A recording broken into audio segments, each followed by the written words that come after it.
curso, porque ela prepara, de alguma forma, ela dá uma base muito sólida para as futuras práticas ou aperfeiçoamento de práticas já de professores que já atuam na sala de aula. Então, essa disciplina ela é muito importante. Eu sou o professor Raimundo Souza, sou professor formador dessa disciplina, juntamente com a professora Alexandra. Então, nós, nesse primeiro momento, nós vamos trabalhar a unidade um e a unidade 2, tá bom? Então, a gente preparou essa aula especialmente para você. Esperamos que você absorva o máximo que puder do que a gente tem aqui para estar compartilhando com você. E nós assim dividimos. A unidade um, a professora Alexandra Muri, ela inicia e logo em seguida nós vamos para a unidade 2. E aí fazemos as nossas considerações. Deixamos uns minutos aí para a gente estar respondendo aos questionamentos que venham surgir a partir, né, dessa aula virtual. Sejam todos bem-vindos à aula da metodologia do ensino de língua inglesa. Vou passar agora para a professora Alexandra. Obrigada, Raimundo. Bom dia a todos. Então, como o Raimundo já me apresentou, eu sou a professora Alexandra, né? Vou estar dividindo com o Raimundo essa aula aqui com vocês, de metodologia do ensino de língua inglesa. Ele já antecipou para vocês,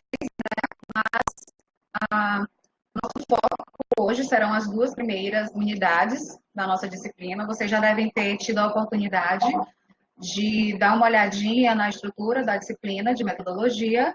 E a aula de hoje, então, vai focar nas duas primeiras unidades. Nós vamos falar, então, do que é método, nós vamos conversar um pouquinho sobre o conceito, as implicações, né? Porque é importante que a gente conheça e saiba o que é método, né? Claro que quando a gente está falando aqui em método, nós estamos falando em método de ensino. E na segunda unidade, a gente vai conversar um pouco sobre teorias de aprendizagem e as teorias de aprendizagem de uma segunda língua, tá? Que é o professor Raimundo que vai estar com vocês nessa segunda parte. Então, eu vou iniciar a aula de hoje, na verdade, com um questionamento. Né? Algum de vocês, aí nos estudos, já que vocês vêm fazendo na disciplina, vocês já se perguntaram por que estudar os métodos de ensino de língua inglesa? Quem aí já está dando uma lida nos métodos, ou dando uma olhada no material da disciplina, você já parou para se perguntar por que você está estudando os métodos de ensino de língua inglesa? O professor Raimundo já antecipou que essa é uma disciplina muito importante, né? Então, que ela é importante, nós já sabemos. Mas quais seriam os outros motivos que nós teríamos para estudar os métodos de ensino de língua inglesa? Tá? Então, eu gostaria que vocês pensassem numa resposta para essa pergunta. Se quiserem compartilhar no chat, já a opinião de vocês podem ficar à vontade, tá bom? Bom, eu vou apresentar para vocês 5 motivos principais, né, que de acordo com a Larsen Freeman, são os motivos principais que a gente estuda métodos e que nós ensinamos métodos também, né? Então, a Larsen Freeman, ela é uma linguista estadunidense, tá? Ela tem várias obras na área de metodologia de ensino de língua inglesa e na área de aquisição de uma segunda língua também, tá? Então, na verdade, a nossa unidade 3 da disciplina é baseada no trabalho dela em relação aos métodos de ensino de língua inglesa, tá? Então, a gente vai ver cada um desses motivos pelos quais nós estudamos os métodos e nós devemos estudar os métodos de ensino de língua inglesa. Ok, então, o motivo número 1 que ela coloca é conhecer para refletir. A gente se ouve falar muito hoje, pessoal, no professor reflexivo, tá? É aquele professor que ele está sempre pensando e repensando a sua prática de ensino, né? E a gente sabe, a gente como professor, a gente que está em formação ainda, mais alunos que já possam ter essa experiência, a gente sabe que a gente está sempre... só um minutinho, Oswaldo, tem algumas mensagens dizendo que estão travando aqui, o áudio. Tá picotando um pouco quando você fala, Ok. mas consigo entender. Ok.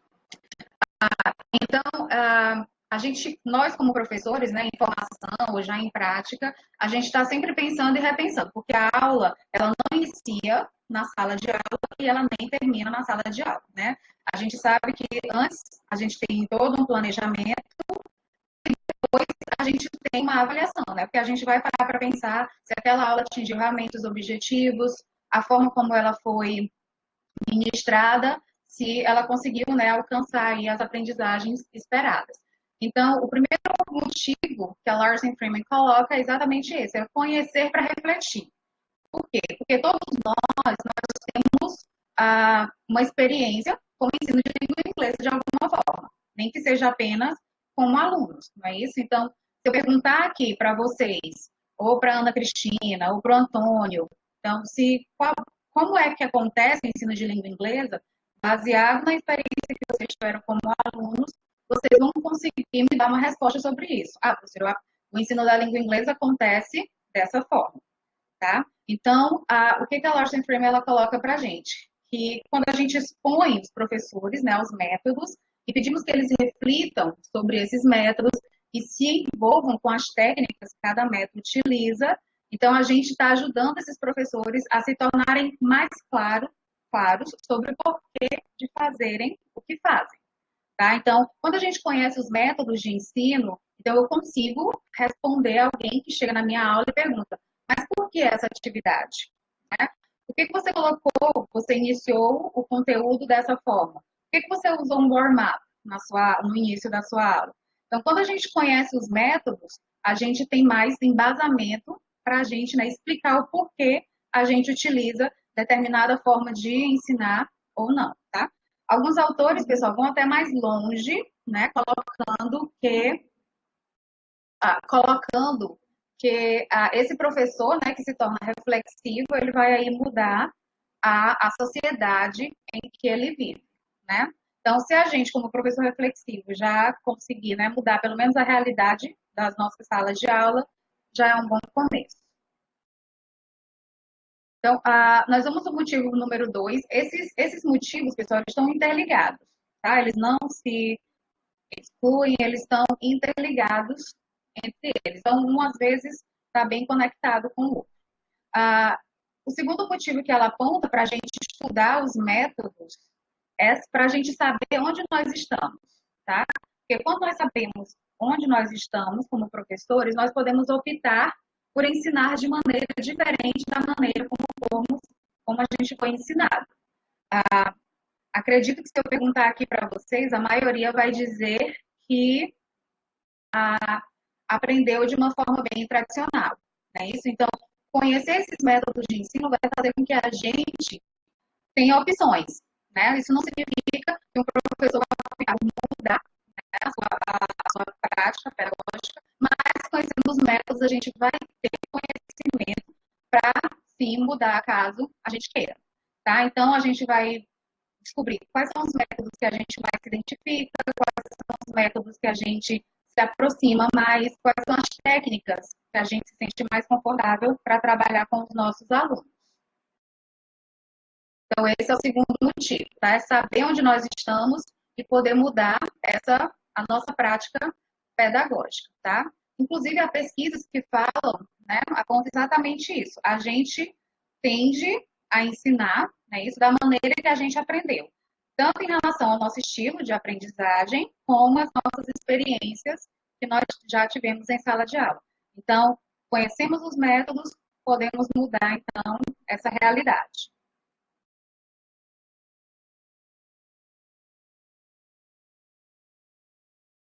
Ok.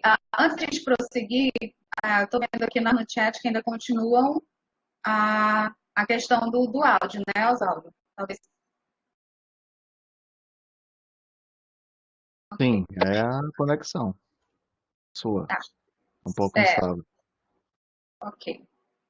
Mas tá muito prejudicada? Olha, eu consigo acompanhar aqui. Eu consigo Certo. acompanhar também. Continue, Alexandre.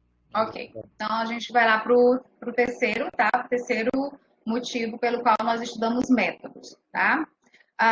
É como o Raimundo colocou, é uma disciplina muito importante. Então, pessoal, a metodologia do ensino de língua inglesa, é base da nossa formação como professores, tá? Então, se a gente não estuda os métodos, se a gente não conhece os métodos, se a gente não consegue identificar esses métodos, a gente não está aí tendo uma boa base de formação, tá? E além disso, quando a gente conhece, que a gente toma conhecimento desses métodos, que é a base da nossa formação como professores, a gente começa a fazer parte, pessoal, de uma prática, de uma comunidade de prática. O que isso quer dizer? A gente começa a fazer parte de uma comunidade de professores que estudaram, que conheceram, que avaliaram os métodos e que colocam esses métodos em prática, tá?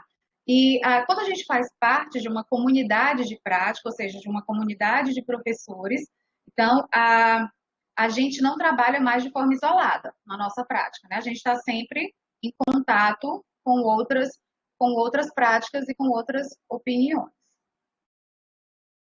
Então, a gente vai para o quarto motivo, né, pelo qual nós temos que estudar os métodos para aqueles alunos, né, que ainda tenham, quando está fazendo o estudo, ou que olha para a disciplina e pergunta por que eu estou estudando isso, são exatamente por esses motivos, tá, pessoal?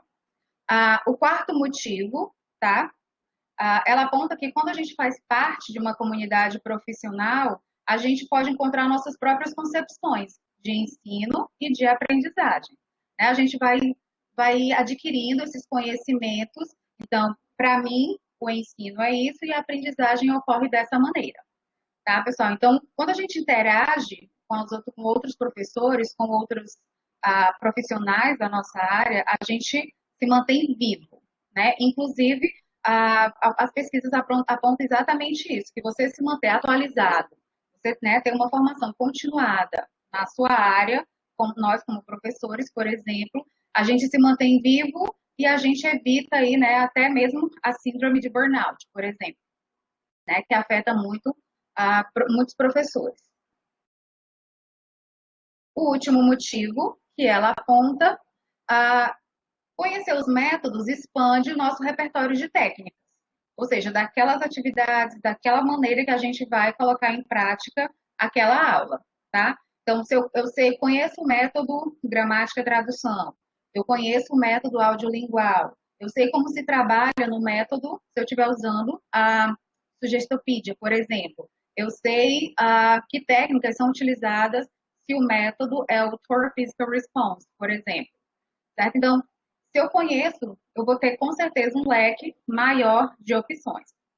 Tá? Sempre lembrando que a gente fica munido de informação, de conhecimento, que a gente pode usar, né, a qualquer momento com os nossos alunos aí, considerando a realidade de cada um, né, a realidade de cada sala de aula, que ninguém melhor conhece do que nós que iremos ou que já estamos nessa realidade. Então, a gente já viu, então, que é importante conhecer os métodos, é uma das disciplinas base do nosso curso. Então, a gente vai considerar agora o conceito de método, tá? Mesmo indo para a etimologia da palavra mesmo, que se a gente for, né, pegar os pedacinhos aí da palavra método, a gente vai chegar aí numa definição de que é um caminho ordenado, tá? Então, eu traço um caminho com algumas etapas dentro desse caminho que eu vou seguir para eu atingir determinado objetivo. Então, o método de ensino, ele é exatamente isso, tá? Eu tenho os meus objetivos de ensino e aprendizagem dos meus alunos, então eu vou seguir alguns caminhos para poder atingir esse objetivo junto com os meus alunos em sala de aula. Tá? Então, o conceito que a gente vai entender método, que é isso, é um caminho ordenado, né, com algumas etapas, para a gente atingir determinado objetivo.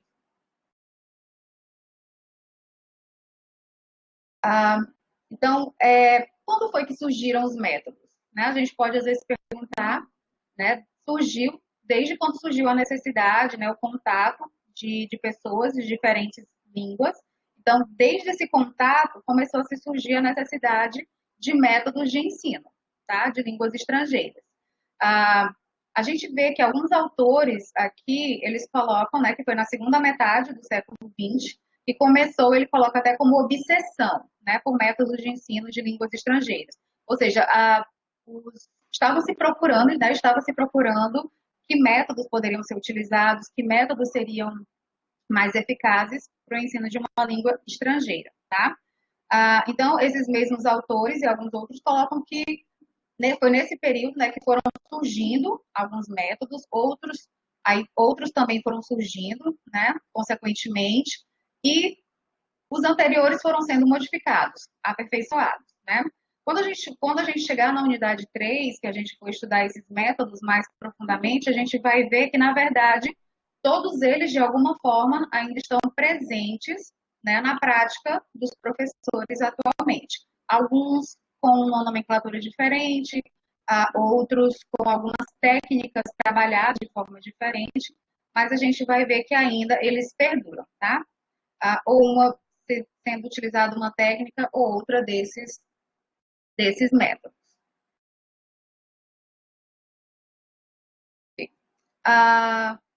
Então, pessoal, é importante a gente ter em mente que os métodos, eles não surgiram do nada, né?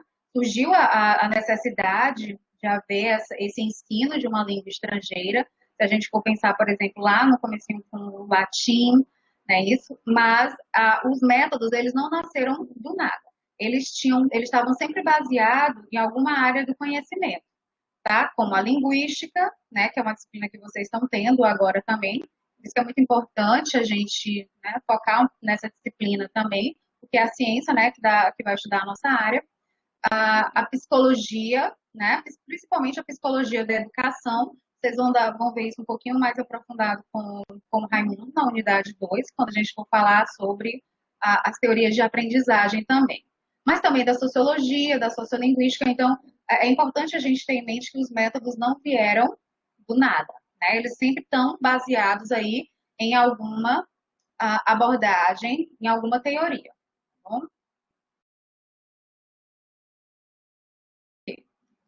Então, o conceito de método, ele é bem abrangente, na verdade, né? A gente fala de método de pesquisa, a gente fala de métodos de ensino, então, mas a gente já viu que para a gente vai considerar o método como esse caminho que a gente percorre de forma ordenada até conseguir o nosso objetivo de aprendizagem dos nossos alunos.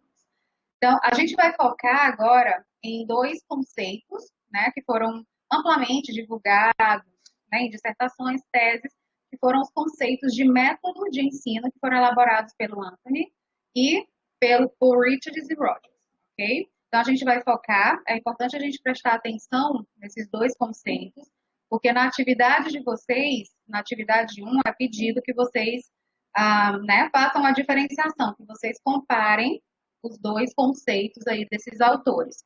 E que, inclusive, depois vocês decidam, né, com qual deles vocês se identificam mais. Ok?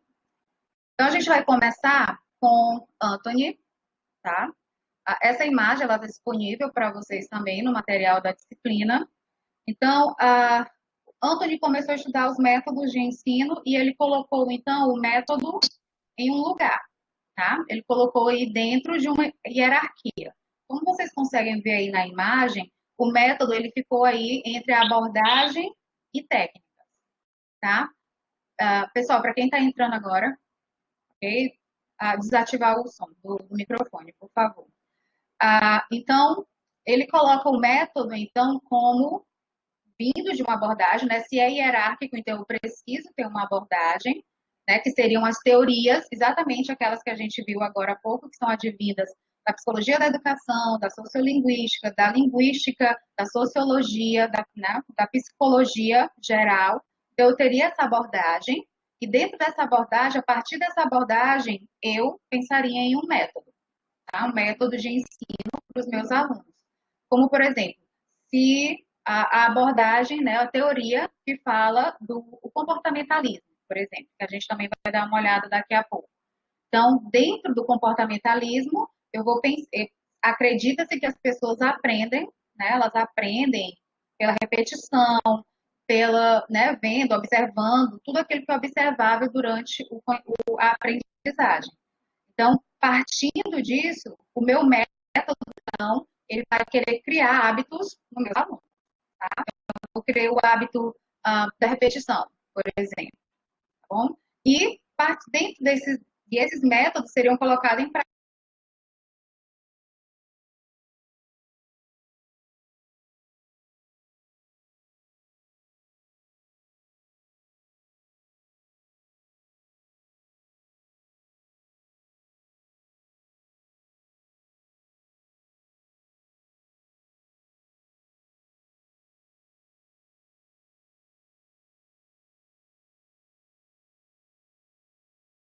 Alexandre estava finalizando aqui as implicações, né, da utilização do método. É muito importante a gente entender que o método ele põe que haja uma ciência. Então, quando você utiliza um método para trabalhar o aprendizado da língua inglesa, você está ancorado por uma base científica. Você não está operando no vazio e nem no improviso. Existe uma série de estudos, né, que já disponibilizaram e testaram os métodos e disseram que eles têm a sua validade. Então, quando você vai abraçar um método ou utilizar um método, você está aí já também validando, dizendo que o aprendizado de línguas ele tem uma base científica, né? Utilizando uma determinada metodologia, você sai de um ponto inicial e quando chega no final, durante esse percurso, mudanças ocorreram no processo, né, de aprendizagem do idioma. Então, aqui retomando que a professora Alexandra estava falando, nesse processo de colocar o método, né, em destaque, né, da sua importância, primeiro Anthony trouxe, né, o método como algo central, né, antecedido pela abordagem, que essa abordagem nada mais é do que as crenças e as perspectivas que se tem de como se aprende e logo seguindo pelo método, que é a forma organizada de se chegar ao fim através da utilização, né, da técnica. Logo em seguida, o Richard e o Roger foram mais ousados, eu diria assim, mais ousados, e colocaram o método numa posição de termo maior, e aí eles usam mais a palavra metodologia, e dentro do método vai estar a abordagem, que são as crenças, as teorias, né, de aprendizagem, o aparato científico. Aí vem o desenho, né, que é a forma como você conduz e o passo a passo, que seriam os procedimentos, até chegar assim,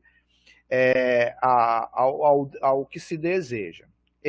Alexandre, você pode retomar? Você está ouvindo direitinho? Estou, Raimundo. Vocês Tá bom. conseguem me ouvir? Conseguem me ouvir, Raimundo? Sim, sim, perfeito. Pode continuar. Posso continuar, então. Sim. Ok, então, obrigada, Raimundo, tá, por assumir enquanto você estava com esses probleminhas. Então, como o Raimundo colocou, o Richards e Rogers, eles vão né, ampliar esse conceito de método de alguma forma, né? E vão aí mudar um pouquinho aí a nomenclatura. Alguns autores dizem que eles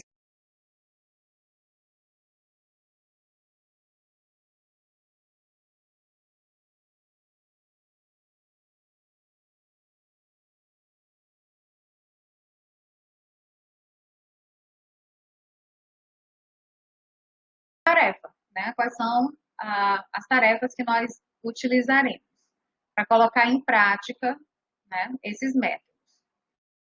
Então, o conceito de método, né, além da questão mesmo etimológica da palavra, do que ele significa, do que ele pode abranger, ele passa por algumas implicações, né, que é importante a gente conhecer. Claro que essas implicações não desmerecem nenhum método, na verdade, só são questões que a gente tem que considerar sobre, ok? Sobre esses métodos. Então, esse conceito ele sofre algumas críticas, né, de alguns autores, ainda seguindo o pensamento aí da Diane Larsen Freeman. Ela coloca alguns pontos que são considerados sobre o conceito de método. E como a gente vai ver mais na frente, pessoal, e como a gente já viu também, né, um pouquinho lá na importância do estudo dos métodos, a gente precisa conhecer, a gente precisa saber o que envolve, né, os métodos de ensino de língua inglesa, para que a gente tenha aí respaldo para a nossa prática em sala de aula. Então, alguns autores, eles criticam os métodos, né, pela questão deles serem prescritivos. Em que sentido? Eles alguns autores consideram que o método vem para dizer para o professor, você tem que fazer isso assim e dessa forma, tá? Como, por exemplo, você tem que começar a sua aula apresentando um diálogo, não apresente esse diálogo de forma escrita para os alunos, apenas de forma falada, tá? Então, um diálogo curtinho, um diálogo do dia a dia. Então, depois que você apresenta esse diálogo, você faz esse diálogo, apresenta para os alunos, metade de uma turma faz uma parte, faz a parte A, metade da turma faz a parte B, por exemplo. Então, alguns métodos, esse exemplo que eu estou dando é do método audiolingual, por exemplo, então vocês vão perceber que o método ele tem sim, né, esse caráter um pouco aí prescritivo, tá? E é por isso que a gente adotou aqui para o nosso estudo da metodologia do ensino da língua inglesa, conceito, né, métodos e abordagens, né? A gente coloca métodos e abordagens aí no mesmo nível, sempre, mas considerando então o método como essa coisa mais prescritiva de fato, mais engessada, digamos assim, e as abordagens como algo mais amplo, né? Nos dão os princípios e a gente decide como a gente vai trabalhar ali. Então, uma das implicações que a gente tem que conhecer sobre métodos é que eles têm sim esse caráter prescritivo, tá? De dizer, de mostrar ao professor como ele deve atuar em sala de aula.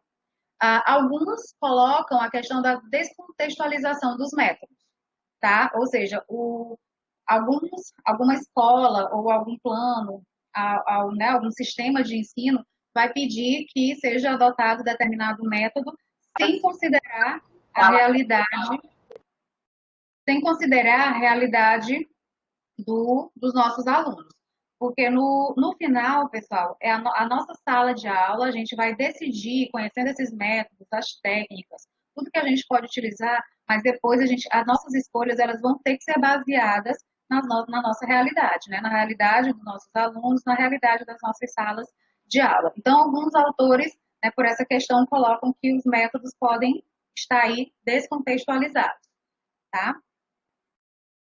Então, a gente vai ver mais algumas implicações. Então, a terceira tem a ver exatamente com o conceito de método ainda, tá? Com seus diferentes significados. A gente viu ali como Anthony apresenta, né, o que é o método para ele, naquela hierarquia que ele colocou. A gente tem Richard e Rogers, como eles colocam, né, esses métodos, esse método mais abrangente, que abrange as abordagens do desenho e os procedimentos. Tá? Então, a gente deve considerar também, né, durante o nosso estudo e durante nosso conhecimento mesmo que nós vamos adquirindo, que a gente vai se deparar com conceitos diferentes e posições diferentes também, tá? Em relação aos métodos. E a última, na verdade, não é uma implicação que, na verdade, é um conhecimento que nós temos que ter, né? Que não existe, pessoal, o método perfeito, tá? Então infelizmente, né, até para nós, não existe o método de ensino de inglês perfeito. Por quê? Porque ou as técnicas não serão possíveis de ser aplicadas, né, de determinado método em nossa sala de aula, ou porque a realidade da nossa sala de aula exige que eu faça uma combinação, né, de algumas técnicas e que eu leve em consideração o momento atual em que a gente está. Isso, inclusive, é assunto da unidade 4, que a gente vai ver lá na unidade 4, século XXI, no ensino da língua inglesa, nesse novo século, que é chamado de pós-método, né? A era pós-método. Então, não existe um método perfeito, tá? Então, a gente pode pensar, então, não desmerecendo nenhum método, nem o outro, né? Porque a gente está mais aqui para conhecer e para ir criando, né? Esse conhecimento para a gente poder aí justificar a nossa prática pedagógica, tá? Mas é basicamente isso, não existe o método perfeito de ensino. A gente vai conhecê-los e vai, né, adequando esses métodos à nossa realidade de ensino. Aqui é o mesmo slide, tá, pessoal? Só que aqui está em português, mas diz exatamente isso, da inexistência desse método de perfeito. Então, como eu coloquei para vocês anteriormente, a gente aqui no nosso estudo, Raimundo e eu, né, nós vemos o método como essa forma de ensino, né, que seguem rigorosamente um design. Então, o método, para a gente, ele é entendido exatamente como essa coisa prescritiva, que vai dizer o que o professor deve fazer em sala de aula, como ele deve fazer, tá? Então, os métodos, alguns métodos, eles dizem exatamente isso, como a aula deve começar, como a aula deve, né, prosseguir, como a aula deve finalizar. Então, se vocês os vídeos que foram colocados na plataforma, eles mostram exatamente isso. Tá? Se vocês derem uma olhada, vocês vão ver que eles demonstram os métodos, né, em prática. Se você procurar em outros exemplos na internet, até de representações mais atuais, né, de apresentações mais atuais dos métodos, vocês vão ver que eles seguem o mesmo padrão. Tá bom? Então, a gente deve ter essas questões relacionadas ao método em mente quando a gente estiver estudando, né? Porque a atividade onde vocês pedem que vocês se coloquem aí, se posicionem, né? Então, o que é método para você, né? Com qual das duas concepções você se identifica mais ou menos e por quê, tá? Então, para nós seria mais ou menos isso. Nós temos as teorias, as crenças, né? As teorias de aprendizagem, as teorias da psicologia, da sociologia. Então, a partir dessas teorias, nós teríamos métodos e abordagens, que a gente colocou aí, né, numa mesma linha, e dentro desses métodos e abordagens, a gente teria técnicas, estratégias, procedimentos. Por exemplo, a gramática e tradução seria um método, tá? A abordagem comunicativa. Já quando a gente ensina o inglês com esse foco comunicativo, a gente já teria aí uma abordagem. Porque nós temos alguns princípios, né, que regem a gente tem algumas teorias, alguns princípios que regem essa abordagem, mas ela não vai dizer exatamente, é isso que você vai ter que fazer na sua sala de aula. Ela vai nos deixar um pouco mais abertos aí para fazer as nossas escolhas. De que técnicas nós vamos utilizar, de que atividades a gente vai trabalhar com os nossos alunos, né? E como vão ser utilizados esses procedimentos aí em nossas aulas. Então, para resumir, né, para finalizar aí o que a gente está conversando até agora, a gente já viu a importância da gente conhecer e estudar esses métodos. Então, por que a gente estuda esses métodos? Né, pessoal? Então, resumindo, nós estudamos os métodos para transformar mesmo, né, nossa compreensão do processo de ensino e aprendizagem, para que a gente não vá ensinar o aluno do século XXI da mesma forma que a gente aprendeu um pouquinho mais lá atrás. Né? Então, é comum, às vezes, a gente ouvir que a escola ela está lá no século XIX ensinando alunos do século XXI. E, né, então, a partir disso, a gente tem que estudar, tem que conhecer essas técnicas para que a gente possa mudar essa realidade, na verdade, né? Porque munidos desse conhecimento, a gente vai poder dizer, não, eu não posso, eu não vou utilizar esse método, eu não vou utilizar essa abordagem porque ela não vai ser efetiva na minha realidade. Tá, pessoal? Então, eles podem contribuir, né, para esse discurso dessa comunidade de prática que a gente já falou, porque quando eu me aproprio do conhecimento, né, que é o meu conhecimento básico da minha formação de professor, então eu começo a fazer parte dessa prática aí, né, e esse processo aí vai de aprender e de ensinar, ele vai sendo aí atualizado, né, então a gente vai fazer na nossa sala de aula uma prática diferente daquela prática que nós tivemos, né, que nós aprendemos, da forma como nós aprendemos. Então, se alguém tiver alguma pergunta, tá, já quiser colocar no chat, a gente volta, né, Raimundo, no final, para conversarmos sobre essas dúvidas. Sim, com tá certeza. bom? Ok, então, só recapitulando, então, a gente viu o conceito de método, a gente viu o que estudar, os dois conceitos de método, né, que são os mais amplamente divulgados, métodos de ensino, e depois algumas implicações que a gente precisa manter em mente. Tá? Então, agora a gente vai ver com o Raimundo as teorias de aprendizagem, não é isso, Raimundo? Sim, sim. Vamos. Então, deixa eu só. Ok, pessoal. Então nós vamos aqui, né, só pegando um pouquinho da fala, né, de Alexandra, né, e obrigado pela sua contribuição, Alexandra. É muito importante a gente pensar que o método, ele precisa fazer parte da nossa prática, de um modo geral. Por quê? Porque você trabalha com sujeitos que estão aprendendo uma língua, então você precisa entender o ponto de partida de onde eles estão e onde você quer que eles cheguem. Então, nesse processo é que vai se mostrar a importância do método.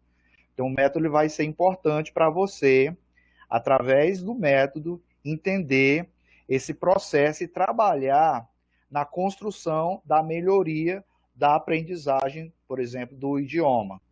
Então, o método ele vai possibilitar isso. Então, quando a Alexandra falou que o método, né, tem a ver com as técnicas, ele pressupõe o uso, sim, de técnicas. Mas não são as técnicas que definem o método. Porque, por exemplo, o método, por exemplo, de repetição, ele aparece no gramático tradução, no audiolingual.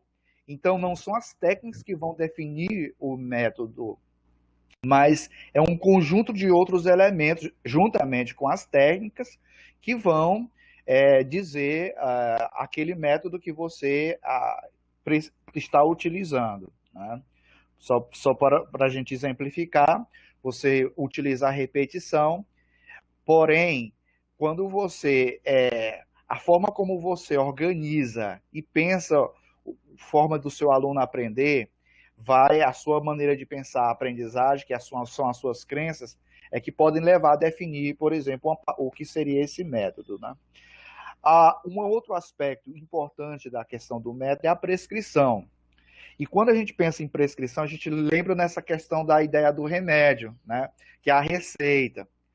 Porém, por exemplo, se você recebe uma medicação e você toma a dosagem de forma errada ou exagerada, pode ser que os efeitos não vão ser os mais eficazes. Então, por isso que no método você tem que conhecer bem para você não dar uma dosagem a mais ou também não dar a dosagem necessária, por exemplo, com atividades, com estratégias para que venha levar o aluno a aprender. Por isso, a questão de entender essa coisa da prescrição. É a ideia da terapia aí por aí, né? Então, uma coisa que foi importante é que o método ele se realiza na sala de aula, mas até hoje nós temos umas questões que elas são importantes, que são como nós, por exemplo, vou procurando aqui a unidade 2, pessoal, pronto, marcar aqui, porque o grande desejo, as pesquisas, que eles querem chegar é na sala de aula. Como é que de fato, porque quando o professor fecha a porta da sala, a gente não sabe exatamente o que realmente acontece de fato, né? Se o professor ele é fiel aos passo a passo, porque o professor ele leva muito daquilo. Você que é hoje aluno que está estudando para a docência, você com certeza você tem muito dos seus professores. Então, provavelmente, a forma como você vai trabalhar um método, ela vai estar carregada de uma fileira de professores que você teve desde a sua escolarização inicial até o ensino médio, por exemplo. Porque os professores têm uma influência muito grande na forma como nós entendemos, né, as formas como as pessoas aprendem. Então, a sala de aula ainda é a caixa preta aí, né, da questão de como saber se realmente o professor está utilizando o método, se ele realmente segue os passos, porque é algo que, né, se precisa ver mais. Mas vamos aqui às teorias, tá bom? E nós vamos iniciar aqui para trabalhar aqui. Então, as teorias de aprendizagem. Nós vamos conhecer 3 delas, que é a teoria behaviorista, a cognitivista e a socio-interacionista. E dar uma rápida pincelada como essas teorias elas ajudam a gente a trabalhar o método, porque você viu lá no modelo lá do Roger, que do Anthony, que o método ele pressupõe abordagem. A abordagem está dentro do método, lá no Richard. Ou seja, as abordagens elas levam em conta as teorias. Então, todo método ele pressupõe uma teoria científica, diga-se de passagem. Ela é comprovada. Então, tem uma teoria que o método comprova. Vai dizer que aquela teoria tem validade. Por isso que o método lhe pressupõe a teoria. Então, os principais representantes da teoria da behaviorismo, o behaviorismo, é Skinner e Pavlov. O que seria essa teoria? Nada mais é do que ela considerar o processo de aprendizagem, né? Levando em conta o que? O comportamento observável, como você vê aqui. O comportamento que se pode medir. Observar, você vê, tá? E aí, então, isso é chamado de comportamento observável. Então, é mais ou menos assim, você trabalha um aspecto, faz o input, e depois você vê se o aluno consegue utilizar uma determinada estrutura da língua. Isso é comportamento observável. Você está observando se realmente foi alterado o comportamento, né? Desde quando você colocou o input, a informação, o conteúdo, e se isso está alterando o comportamento. Ele não leva em consideração, essa teoria behaviorista não leva em consideração os aspectos internos que ocorrem na mente do agente social. Então, ou seja, foi necessário posteriormente, né, o cognitivismo mostrar que a mente... Oh my gosh. O pessoal teve um problemazinho bem aqui na câmera. Vamos já. Oh my gosh. Tudo bem, tudo ok aí, né, pessoal? Pronto. Então,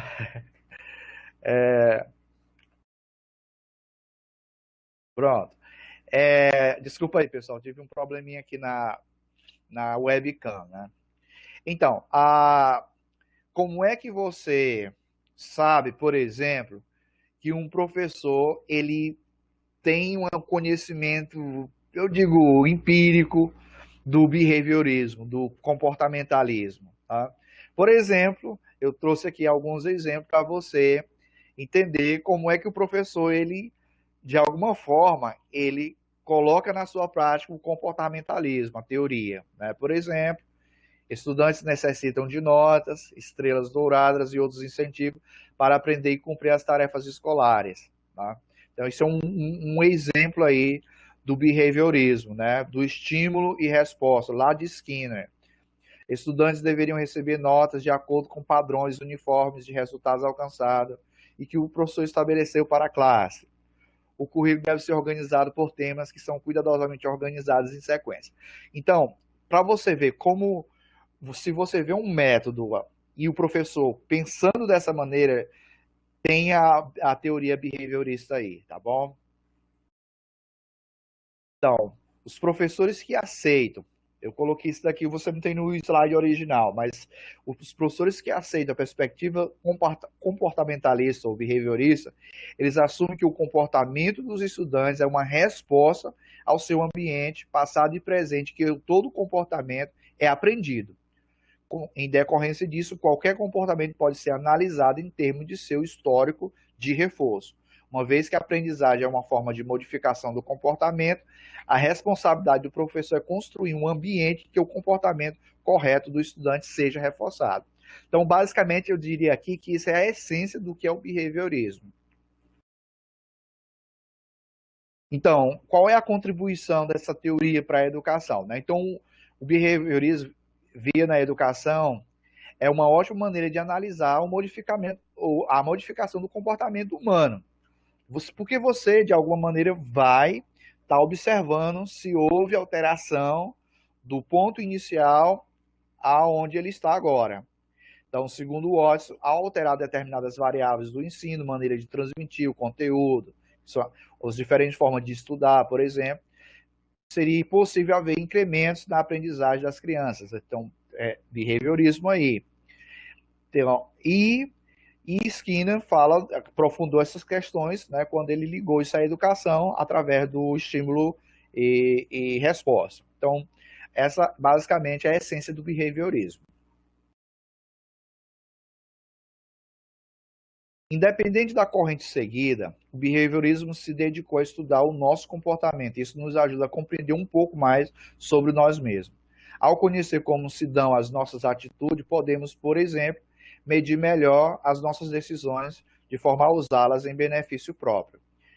Você não precisa ser o ratinho do experimento, que tem que levar a choque para perceber que está fazendo algo. O conhecimento amplo das suas emoções e sentimentos vai levá-lo a comportamentos mais assertivos. Então, a essência aí da teoria behaviorista. O cognitivismo, né, ele vem especialmente em Piaget e Vygotsky também, só que Vygotsky ele fica nessa transição entre o socio-interacionismo, mas ele é também cognitivista, né? Eles têm na mente os processos mentais, eles são mais importantes. O que acontece dentro do ser humano, nesse processo de exposição, eles contam mais, né, do que o próprio comportamento observado. Então, diferentemente dos comportamentalistas, os cognitivistas levaram em consideração os processos mentais ocorridos durante a aprendizagem. Os aprendizes não conseguem usar imediatamente um conhecimento recebido. Eles devem construir o conhecimento através de experiência. Então, eu acredito que a essência para compreender a teoria é o processo, né, de absorção, reflexão, e a partir disso daí você dá o output, o conhecimento que vai ser gerado a partir da experiência dada. De acordo com os principais teóricos, dentre os quais se destacam Piaget, Vallon e Vygotsky, é preciso compreender a ação do sujeito no processo de construção do conhecimento. Apesar de diferenças entre suas teorias, procuraram compreender como a aprendizagem ocorre no que se refere às estruturas mentais do sujeito e sobre o que é preciso fazer para aprender. Em Piaget, nós vamos entender que existem estágios de aprendizagem. Então, eu diria que, basicamente, boa parte dos nossos materiais didáticos, de livros, eles levam em consideração esses estágios lá de Piaget, porque existem estruturas, conhecimentos mais abstratos que não dá de trabalhar, por exemplo, na infância. Então, ele mostrou aí essa diferença de estágio para exatamente ajudar o educador a trabalhar melhor, né, isso por causa né, dessa complexidade que tem, né, do conhecimento, né, elementar, né, até o conhecimento mais avançado. Então, Jean Piaget ele centraliza sua explicação para o desenvolvimento cognitivo nas fases de desenvolvimento, né, como já falei. Para ele, o desenvolvimento cognitivo ocorre em uma série de estágios sequenciais e qualitativamente diferentes, através dos quais vai sendo construída a estrutura cognitiva seguinte, mais complexa e abrangente que a anterior. Então, nesse sentido, a teoria piagetiana considera a inteligência como resultado de uma adaptação biológica, onde o organismo procura o equilíbrio entre assimilação e acomodação para organizar o pensamento. O que determina o que o sujeito é capaz de fazer em cada fase do seu desenvolvimento é o equilíbrio correspondente a cada nível mental atingido. Então, você percebe aí como é dada importância, né, a esses fatores mentais, esses processos mentais, e que os métodos, de alguma forma, eles vão levar, esses métodos que levam em consideração a teoria cognitivista, eles vão levar pensar nesses estágios aí, nessas etapas, para poder trabalhar, né, a aprendizagem da língua. A teoria socio-interacionista, ela bebeu das águas do cognitivismo, tá bom? Muito importante você entender isso. Mas Vygotsky vai trazer isso mais de forma muito clara, né, sobre a importância da interação, né, do ambiente como enriquecedor da aprendizagem. Então, de acordo com as teorias da cognitiva social de Vygotsky, a interação social, a maneira como nós agimos e reagimos às pessoas ao nosso redor, é extremamente importante no desenvolvimento de como as crianças pensam, exploram e descobrem coisas, incluindo a linguagem. O ambiente de socialização, a cultura também ensina as crianças o que pensar e como pensar. Por isso que tem aquelas questões, né, por exemplo, que o preconceito, ele é aprendido, porque, tipo assim, a criança, ela nasce totalmente desprovida disso bem daí. Então é na socialização que ela aprende a ser preconceituosa ou não. Vai depender do ambiente em que ela está e como ela vai interagir com o seu grupo. Então, se ela tem um grupo que estimula ou pensa dessa forma, provavelmente ela vai agir assim. As atitudes dela vão mostrar isso. Então, o socio-interacionismo ele é muito interessante nesse aspecto. Bem, nós vamos agora para as teorias de aprendizagem. É muito importante nós agora pensarmos como é que alguns pontos aqui das teorias que nós vamos abordar de aprendizagem a gramática universal de Chomsky. Deixa eu ver, passa logo aqui. A teoria, a abordagem natural de Krashen. Nós vamos dar um foco aos cinco, chamado as 5 hipóteses. E então é isso. Então vamos aqui para as teorias. Então, o que Chomsky, né, percebeu nos seus estudos, né, como linguista? Né? Então, Chomsky sustentava que as crianças nascem com uma predisposição natural, biologicamente condicionada para a aquisição da linguagem, que a simples exposição a uma língua é suficiente para desencadear o seu processo de aquisição. Em outras palavras, os animais não nascem com esse dispositivo para a linguagem, ou seja, somente os seres humanos têm esse dispositivo biológico para a fala, para se comunicar.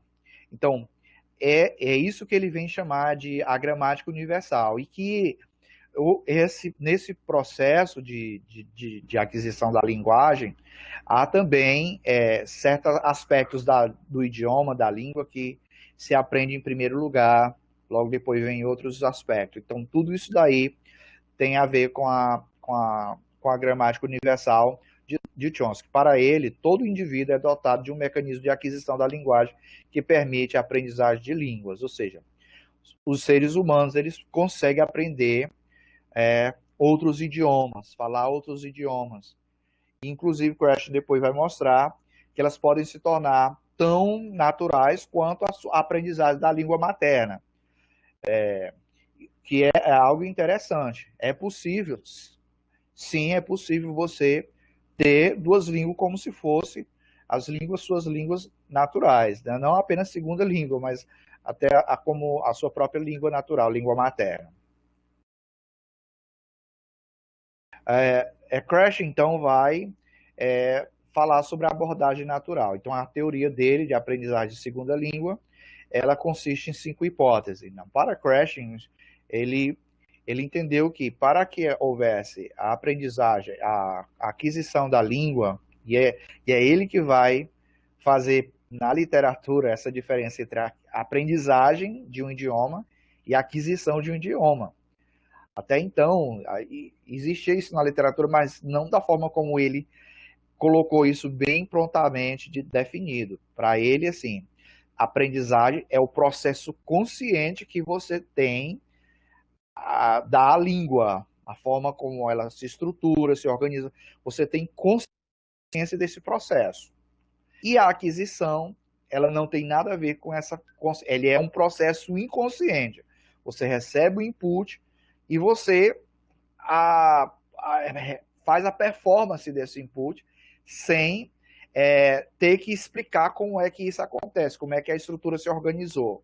Simplesmente, ela é um processo natural, como a primeira língua. Por exemplo, antes da criança se alfabetizar, conhecer categorias, substantivo, verbos, a ordem, né, a sintaxe da língua, ela já fala a língua, ela já e ela fala frases muito complexas, estruturas bem complexas no estudo da sintaxe da língua.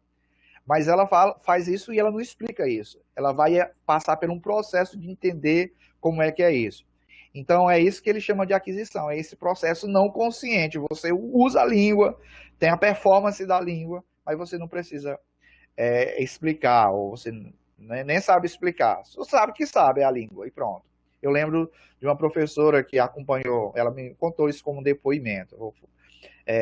Ela foi para os Estados Unidos e acompanhar o esposo dela, que foi fazer um estágio, né, de período de 3 ou 4 anos, e ela disse que enquanto ele estava para a universidade, ele já falava inglês, né? Ela não falava absolutamente nada. Ela disse que ia para as praças e tentar conversar com o pessoal, e assim ela foi aprendendo a língua. E aí começou a conversar. Nesse período de 3 anos ela aprendeu, nunca fez curso nenhum, mas conversava. Quando ela chegou aqui no Brasil, que ela estava falando inglês, aí ela foi começar a perceber que ela não sabia escrever a língua. E aí ela entendeu que eram dois processos distintos. Ela falava inglês com muita propriedade, mas na hora de escrever, não escrevia. Ou seja, são processos distintos, porque um processo é consciente e o outro é inconsciente. Então, eu achei interessante esse Professor, depoimento. Oi, você consegue me ouvir? consigo. O pessoal está dizendo que não estão lhe ouvindo. Eu estou lhe ouvindo, normal. Eu também. Entendi. Deixa eu ver bem aqui. Sem áudio, não estou ouvindo. Meu Deus do Não, céu. eu estou ouvindo há horas aqui. Não, não estou vendo Pois problema. é. Ligar para ver. Oi, pessoal, vocês estão ouvindo agora? Dá um feedback aí, bem aqui no chat para ver. Sem áudio de novo. Não, então não estão me ouvindo também. Nossa. O Será que a gente problema é vai se o áudio de cada um. desconectar e conectar de novo? Sim. Alguém está dizendo que está ouvindo perfeitamente. A professora Lisa está pedindo para reconectar o Oswaldo. O que é que eu Não, faço? professora Lívia, quem está nela sou eu que estou escrevendo. Ah, oh, sim. Então o problema deve ser lá com eles, então, não é? É isso que você quer dizer? Sim, sim. Eu estou lhe escutando, normal. Uhum. Alexandre, você está me escutando? Estou sim, Raimundo. Ah, então é isso. Ah, legal. O pessoal está falando que está escutando. Muito bem. Então, o Crashing, ao desenvolver a sua teoria de aprendizagem de segunda língua, né, ele fez assim, ele distribuiu 5 hipóteses que ele chama. As hipóteses de aquisição e aprendizagem, que é essa primeira aí que você vê, The Acquisition Learning Hypothesis. Essa hipótese é que existe uma diferença muito grande entre aquisição, que é um processo inconsciente da língua, e de aprendizagem, que é o processo que você se expõe à língua, aprende a estrutura de forma consciente. Você sabe a ordem da língua, porque que o substantivo aparece na ordem de sujeito e por aí vai. Então, isso é o processo consciente, tá bom? Ele chama isso de hipótese Acquisition Learning Hypothesis. The Monitor Hypothesis é a hipótese que o próprio aprendiz ele monitora o que ele está aprendendo. Então, ele vai, de alguma forma, saber, né, quando ele está aprendendo, em que estágio ele está. Ele é o próprio, ele monitora isso bem daí. A Comprehensible Input Hypothesis é o input compreensível, que ele deve ser dado no nível que o aluno pode aprender o idioma. E esse compreensível, input compreensível, ele pode ser um pouquinho a mais para também não desestimular o estudante, mas também não deve ser muito além do que ele possa aprender para também não desestimular ele a aprender, ele querer aprender. Então, que seja compreensível. A hipótese do filtro afetivo são as condições que favorecem a aprendizagem, tá? Porque o aluno ele vai querer aprender se ele tem um ambiente que favorece. Então, ele falou isso, a questão do filtro afetivo. E a ordem natural é que existe a hipótese para ele que alguns aspectos se aprende primeiro da língua e logo depois se aprende outros. Ou seja, existe uma ordem natural de aprendizagem, tá bom? Então, você vê bem aí a definição da acquisition. Novamente, ele é o responsável pelo entendimento, pela capacidade de comunicação criativa, habilidades desenvolvidas subconscientemente. Tá? E o learning, que ele chama que era o chamado de aprendizagem consciente, depende de esforço intelectual e procura produzir conhecimentos conscientes a respeito da estrutura da língua. Eu não sei se você lembra da história de uma pessoa que ele passou mais de 21 anos tentando aprender idioma e nunca conseguia. E o certo é que ele depois veio a escrever e ele testou todos os métodos possíveis. Né? Estou mostrando uma história aí, né, sobre a tragédia dos métodos. Depois eu vou trazer para vocês um pouquinho sobre. Mas eu estou lembrando que eu li em algum lugar sobre isso, mas tem gente que às vezes passa muito tempo e às vezes não aprende. Então eu acho que tem que ter pesquisa e estudo para ver o que realmente acontece aí nesse processo. Mais ou menos aí do learning. Então, a hipótese do monitoramento aí explica a relação entre o acquisition learning ao definir a influência desse último sobre o primeiro, os esforços espontâneos e criativos de comunicação decorrentes da nossa capacidade natural de assimilar a língua quando em contato com ela. São policiados e disciplinados pelo conhecimento consciente.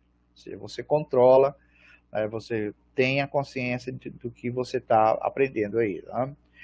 Aí ele fala de alguns as condições, né? O tempo suficiente, exposição, preocupação com a forma, né?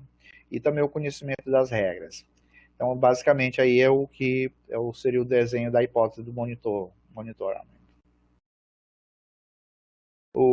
Aqui eu acredito, mas está um pouquinho desfocado, mas aqui eu acredito que explica melhor o que é a hipótese do input. Né? Ele ajuda a explicar como o aprendiz assimila uma segunda língua através do acquisition. Comprehensible input é a linguagem inteligível, é o elemento-chave para que ocorra a assimilação do idioma. O aprendiz progride na medida em que recebe input inteligível. Linguagem inteligível é aquela que se situa num nível ligeiramente acima do nível de proficiência. Você vê nos livros de aprendizagem de idioma que nós começamos com os introductions, que são esses cumprimentos. Mas sempre nos cumprimentos temos algumas estruturas assim, mais complexas, mas elas ajudam a levar o aprendiz a entender, né, os cumprimentos, aí introduz as despedidas, né, e aí tem algumas perguntas já dentro dos cumprimentos, tem alguns WH questions, que são as perguntas com, né, what's your name, how are you? Essas são estruturas já bem complexas da língua, mas que são introduzidas logo ali no início. Tá? Um pouquinho a hipótese do filtro afetivo, ela ajuda a explicar como o aprendiz assimila uma segunda língua através da acquisition, comprehensible input, linguagem inteligível. Acho que aqui é a mesma coisa, mas a gente já falou um pouquinho sobre o comprehensible input. E the natural hypothesis é a ordem natural, né? Sugere que a aquisição de estruturas gramaticais segue uma ordem natural previsível. Para um determinado idioma, algumas estruturas gramaticais tendem a ser adquiridas mais cedo. Quais você acha que seriam as estruturas que devem ser adquiridas mais cedo, por exemplo, na aprendizagem de um idioma, de uma segunda língua? Eu imagino que você esteja pensando aí nos substantivos, lá, nas expressões curtas, lá, nos artigos, verbos, e aí vão aparecendo. Depois vão para estruturas mais longas, complexas, como as preposições, aí vão, né, advérbios. Então é isso. Existe uma ordem natural. Né? Então, pessoal, é um pouquinho do que nós tínhamos aqui para apresentar e vamos agora reservar esse espaço para você fazer perguntas aí no chat. Nós vamos aqui, eu e a Alexandra, tentar responder você. Alexandre, você pode voltar para ficar aqui com a gente na tela, tá bom? A gente vai Sim, agora ouvir o pessoal aqui, tá bom? E é isso, pessoal, que bom que a gente tem uma turma aqui bem grande, né? Quase 50 pessoas. Para a gente é um privilégio muito grande estar com todos vocês, né? E que bom que está dando certo aqui. Mesmo eu tenho esses atropelos aí da internet, mas a gente está bem assessorado aqui com o Oswaldo. Obrigado, Oswaldo. Né? Tem sido, né? Eu acredito que vai dar certo isso com a gente, né? E essa experiência. Raimundo, Sim, eu já coloquei aqui alguns questionamentos que foram sim, e algumas observações que eu acho interessante a gente comentar também. tá O bom. primeiro, né, o aluno diz que não conseguiu entender muito bem a diferença entre as duas concepções de método, né, de Anthony e de Richard and Rogers. Então, Aham. respondendo a esse aluno, né, e a quem possa ter ficado com essa dúvida, a gente vai pensar assim, Richard e Rogers, eles pegaram, né, eles, a partir do conceito de Anthony, digamos, eles abrangeram mais esse conceito, né? Porque eles disseram, ótimo, o método, né, ele tem que ser baseado em crenças, em teorias, né, nesses estudos científicos. Ótimo. Dentro do método, a gente também tem técnicas, tem procedimentos, que eles chamam de procedimentos. Ótimo. Mas nesse meio termo, né, onde é que fica, qual é o papel do professor na sala de aula? Qual é o papel do aluno, né? Qual é o plano de ensino do professor? Então, na verdade, eles vão, né, vão alargar aí esse conceito, né, do método e tirar daquela hierarquia. Né? Isso, o método ele não está mais abaixo ali das abordagens, mas ele é formado por essas abordagens. Tá? Então, a diferença a gente pode pensar sobre esse ponto, né, sobre essa questão de eles acharem que faltou o papel do professor, o papel do aluno. Eu não posso Uhum. simplesmente considera a língua como algo estrutural, né? Os estruturalistas viam assim. Então, a partir daqui, eu vou ter as minhas técnicas de ensino. Eu vou usar o método, a gramática tradução. Então, eu vou usar aqui a tradução com meus alunos, a repetição, a análise sintática com meus alunos. Mas eles sentiam, né, qual é a falta desse conceito do papel mesmo de cada um em sala de aula. Por isso, eles acrescentaram no que eles Não só chamaram do de professor, desenho mas o papel do aluno do também, aluno e, também. dos recursos também, de ensino também, entram aí também. Tudo. Exatamente. Uma outra pergunta, Raimundo, foi sobre a atividade um, porque os alunos vão ter, né, vão ter que explicar sobre as hipóteses de Krashen e eles querem saber se eles podem responder em português. Ah, sim, com certeza, sem problema. A gente quer que você dê uma lida no material que a gente preparou e, e, e, e entenda o conceito e pode responder, copiar lá o conceito de cada um, de cada hipótese sim, em português. Sim. Isso. E a Valquíria colocou algo que eu achei interessante, né? Ela disse que na internet sempre aparece um ou outro com o método infalível e rápido Infalível. de aprender inglês, né? Ah, é verdade. Muito E a bem, gente estava Valquíria. É verdade. né? Então, como a gente estava colocando, né, que não existe o método perfeito, aí entram várias questões, né? Quando a gente fala sobre essa questão do método perfeito e no em tempo rápido da aprendizagem de inglês. Né? Porque às vezes ele diz, não, você vai aprender inglês em 18 meses. Professora, eu vou aprender inglês em 18 meses? Vai, né? Dependendo do que tiver no currículo do curso, dependendo qual a proposta, mas tem que ficar atento também a que inglês, a que nível você vai estar formado, né? Porque a gente tem uma referência, né? A gente tem um quadro de referência que mostra, né, os níveis de aprendizagem em língua inglesa, que vai lá do A1 até o C2. Então, se for para que você domine a língua a nível de A1 em 18 meses, é bem provável que isso aconteça, né, Raimundo? Ah, eu vejo assim, Valquíria, que quando ele diz que é o método infalível, eles não estão, na verdade, falando de método, estão falando de técnica. Eles que desenvolveram uma técnica, que essa técnica ela pode estar ancorada em algum desses métodos que a gente tem. Mas, na verdade, o que eles querem dizer é uma técnica que eles estão colocando para você aprender.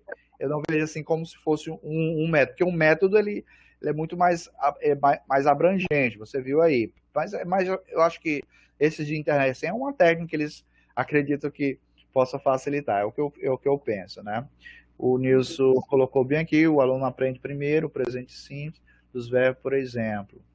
É, é uma boa colocação aqui sobre essa questão da ordem, né, que ele está falando aqui. Sim. Mais alguma coisa ou cada um com o seu método? Explique melhor sobre as teorias de aprendizagem. A Francisca Soares está falando aqui. Então, pessoal, é importante você entender que as teorias de aprendizagem elas têm essas tradicionais, as teorias do crashing, né, que é a da ordem natural. Eu estou falando isso de segunda língua, tá bom? E a teoria, que a segunda, a de Crash, ela vai de encontro à teoria de aprendizagem da língua materna também, né?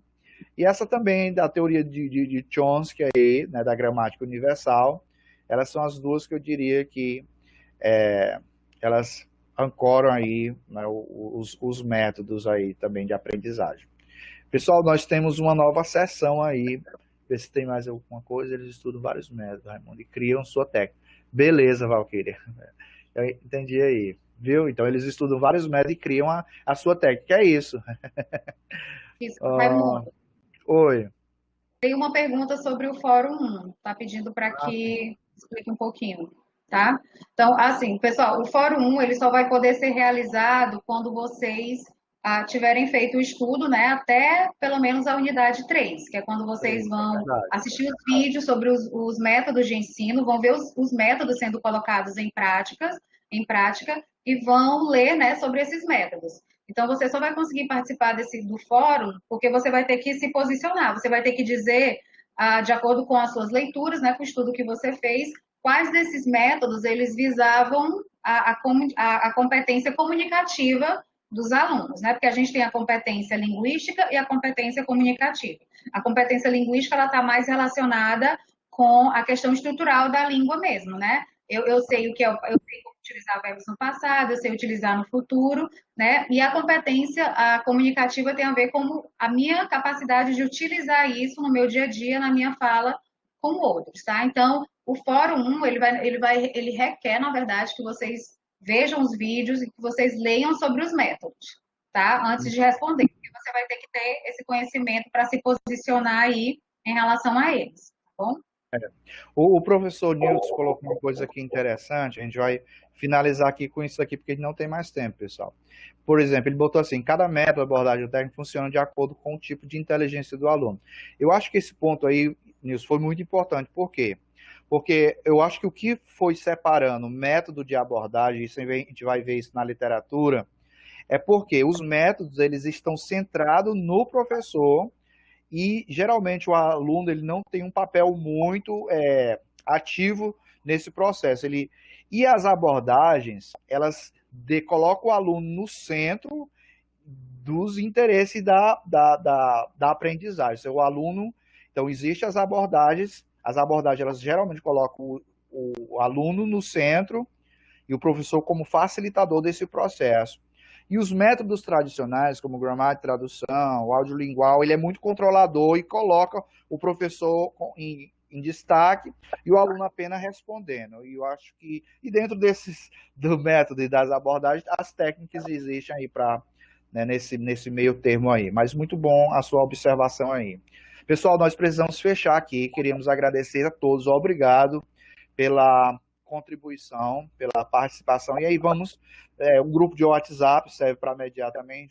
Vamos instalar. Obrigado a todos pela participação. Quero passar aqui para a Alexandra para as considerações finais e encerramos nossa aula virtual hoje. Isso. Obrigada, Raimundo. Obrigada a todos, né, que participaram. Então, só relembrando que então nós fizemos uma visão aí, né, das unidades 1 e 2 da disciplina. Nas próximas aulas a gente vai focar então nas unidades 3 e 4, que é onde a gente vai ver os métodos, né? Isso, Raimundo, mais explicadinhos, bem detalhados, cada um deles, para que a gente Uhum. consiga aí entender quais são os princípios que cada um tem, quais são as técnicas que eles utilizam e de que forma Sim. eles são realmente colocados